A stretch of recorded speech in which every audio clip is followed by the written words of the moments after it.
Lorsque la religion païenne, qu'on appelle le christianisme, vous parle du terme païen, elle vous fait croire que le terme païen renvoie à ceux qui ne prient pas.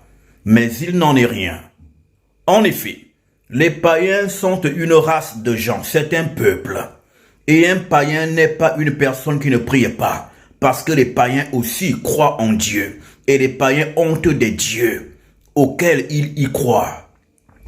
Par exemple, les Gréco-Romains qui ont fondé le christianisme, ce sont les peuples païens.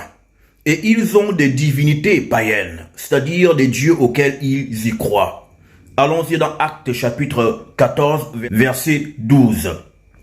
Lorsque ces Édomites avaient reçu dans leur pays Barnabas et Paul, il est écrit, ils appelaient Barnabas Jupiter. Jupiter, c'est Zeus.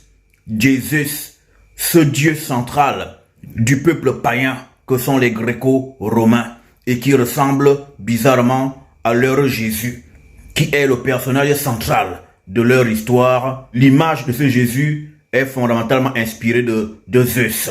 Nous poursuivons. Et Paul, Mercure, donc Paul avait été appelé Mercure. En arrivant dans le livre des rois, dans 2 Rois 17, 30 à 31, vous verrez que les nations païennes ont des divinités, ont des dieux. Nous lisons.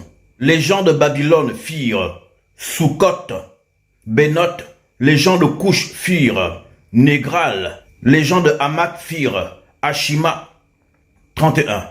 Ceux de Awa firent Nipchaz et Tertak. Ceux de Sepharvaïm brûlaient leurs enfants par le feu en l'honneur d'Adromélec et d'Anamélec, dieu de Sepharvaïm.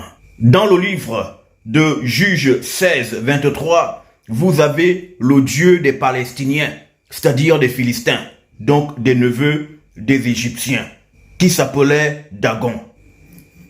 Et les fils de Lot, d'avec ses 2 filles, donc les Ammonites et les Moabites, ils avaient leur dieu qui s'appelait Moloch. Lire Lévitique 18, verset 21. Et Kémosh, lire Juge 11, 24. On peut poursuivre.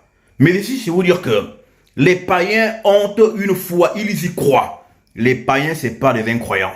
Les païens, c'est une race d'hommes qui ne sont pas la race bantou, qui ne prient pas le Dieu des bantous. C'est cela un païen. Que Tété vous bénisse et vous garde. Et tournez-vous vers le Dieu de vos ancêtres, car c'est vous le peuple élu de Tété.